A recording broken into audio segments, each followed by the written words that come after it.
Howdy folks, welcome to the #1 rated midweek podcast on Patreon. It's the MWO podcast hosted by the Creepy Kentuckian. So sit back, relax, and sip some champagne from my Urethra Franklin. Take it away, Bulls.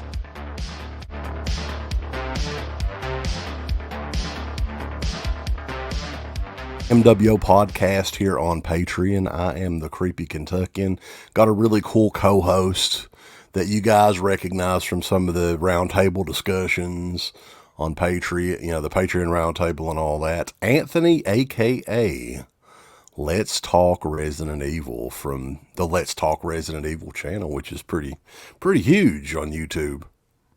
Thanks, man. No, I've just been, kind of grinding away. I just celebrated my 12th anniversary the other day. Just grinding away at it for years. And it's just been fun, man. I always love talking about Resident Evil, playing Resident Evil. And that was my favorite franchise. And growing up, that Resident Evil and horror kind of went hand in hand, as far as they both kind of made me more curious to find out about the movies that influenced it and everything else. And that just brought me down the rabbit hole, so kind of like horror and Resident Evil hand in hand, as far as what I collect and physical media and all that stuff. So 12 years, that was quite a while, and you're a younger fella. So what age were you when you started? Oh my God, I was in probably middle school, probably. So yeah. We'll have to go back on those videos and.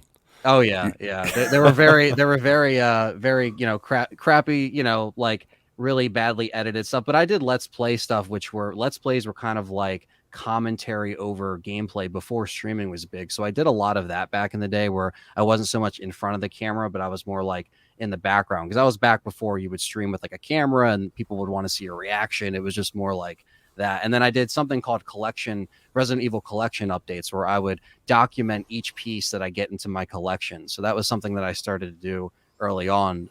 That was really cool. So I can go back and be like, oh yeah, I remember when that game costed, or when it cost $20, when now it costs, 80 to 90, because the market for some of these games have gone up, just like any other form of physical media. Video game stuff, I was going to mention to you, because we were talking about, I would kind of like to do some playthrough stuff just to see how it goes, but it would be different video games. Some of the video games that I grew up with, not particularly horror games. There were horror games. Most of them sucks pretty bad, and I pulled some of them out here. I've still got them. Did you play much NES at all? I don't know if maybe your dad probably had it or something like that. My dad actually had a bunch of NES stuff, and the only one that he actually had until later, when I was on YouTube and I found you guys and James Rolfe and different people that were covering horror stuff. I found out about Friday 13th on NES and stuff like that. The one horror game I had was Jaws on NES. That was the one my dad had. A buddy of mine had that. I did not own it, but I definitely remember it well. Yeah. A lot of those games, I think it was LJN or one of those companies like that, Yep. They were freaking impossible. I think they did the Back to the Future game as well. They did, which was yeah. crazy hard. This is one that a lot of people don't know about, and it is really, really bad. And I'm not sure, there's nothing Addams Family related on the cover, but it is a Fester's Quest. Have you ever heard of that one? That one is all these are awful. I've only heard about it. I've never actually played that one, but I think I've definitely seen stuff on that. That was one of those games that as a kid I rented it, and I was so excited. I was like, holy shit, it's like an Addams Family game. And yeah, not very good. Sunsoft, I think, did that one. So I might do a playthrough of that one if I ever get it figured out. And a lot of the ones that people talk about, I've got both of them. I think they're worth quite a bit of money now. That's the Nightmare on Elm Street game, which LJN did. You can see there. Absolutely, yeah. That one is that and Friday 13th have gone up a little bit in value. I think especially. Yep. I don't even own them yet, and I definitely want to have them in my collection. Those are ones that I always go out and look at any kind of local video game store and check out their NES or SNES collection for some stuff like that. Because again, all that stuff is just going up in price. My buddy owns his own game store in it's more like upstate New York, and he tells me how much this stuff goes up in value, and it's just crazy to see just couple years go by, and it's like, man, stuff just shoots up, different franchises and series and all that good stuff. It's insane because I was buying up a lot of these games probably 12, 13 years ago. And now, I mean, you could get lots and all that back then for, Oh yeah. I mean, pretty cheap relatively, but yeah.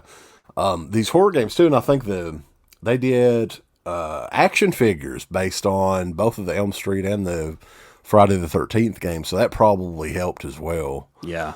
But yeah, I've got, like I mentioned it before, a whole shelf over here of just random crap, and all of my NES games and all Super Nintendo and all that is stacked over there.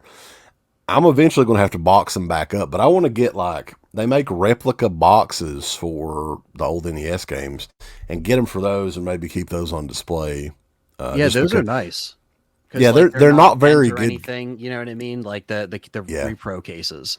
They're not very good games, but at the same time, I mean, they're fun at least. I think Friday the 13th, like there's that game has somehow developed like a big fan base over the years, and I'm thinking, do you people remember playing this game?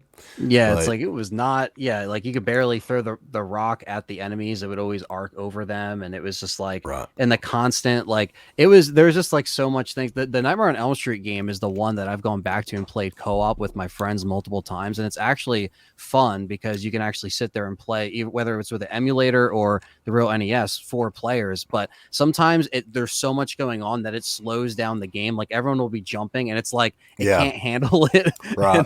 but that soundtrack on that Nightmare on Elm Street game is actually really good. Like the music, not so much the game, but like even the game it's kind of like a guilty pleasure in a way, because it's almost like so bad it's good. I actually enjoy that more than the Friday the 13th game personally. But again, they're both kind of like they've got this big cult following now, and everyone wants to either play or just have them just because it's just an odd.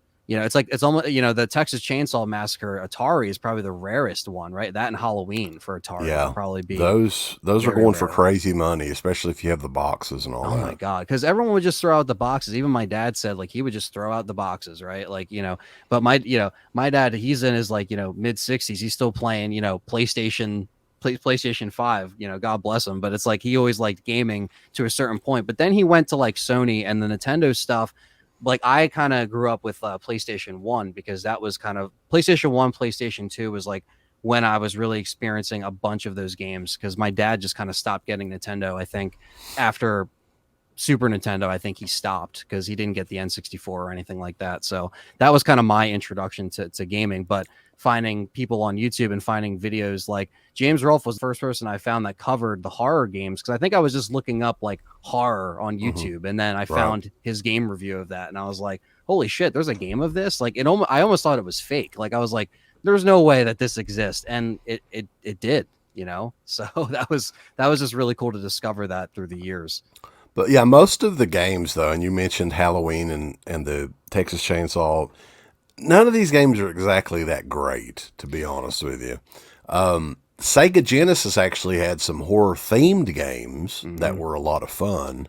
That I don't know if you remember I don't have the Splatterhouse games, but those were really early, like gory. The player in it's basically Jason. Without saying it's Jason. And then the other one, which I have a copy of, is Zombies Ate My Neighbors. Do you remember this game? Yeah, that's a classic game right there. Yeah. That's a lot of fun to play co-op, like you were mentioning before. Man, it's another one that's, once you get up to a point in that game, it's freaking hard. Yeah. It's not like today where you have like infinite lives and you can just continue on. They wouldn't let you on that. Things are too easy nowadays. Like there's so many options for difficulty for everyone that's playing. But back then, man, it's just like even earlier on in the early 2000s, there were still games that were like very hard, and they were not really forgiving, and they were just like you would just have to play it over and over again, and it would screw you over every chance. And obviously, the older games in that era, there were definitely more cheap, and there was just a lot of glitches or issues that could potentially happen, So, but sure. Splatterhouse, I got to check that out because I only ever played. I played there. Give us the thumbs up. Up your butt. Like, subscribe, and if you subscribe, here's something else you can do. Once you subscribe, you can click the bell notification, right? and it'll notify you anytime that Dead Pit puts up new shit. Or don't. I really don't give a if you do or I not. want you to. I want you to. I don't care. Let's keep our community growing here on No, YouTube. I don't like it. I don't want you to do nothing. Listen, they need to do that, pal. No, don't you dare touch it. Thumbs up. Subscribe. And click that bell. Thank you to all of our supporters on Patreon. DEADPIT on Patreon.com is the only place to check out a complete archive of the old Dead Pit radio shows all the way back from 2005 on, in addition to the midweek shows and fan commentaries, exclusive podcasts, and much more. Dead Pit on Patreon.com if you're interested. Tiers start at only $1.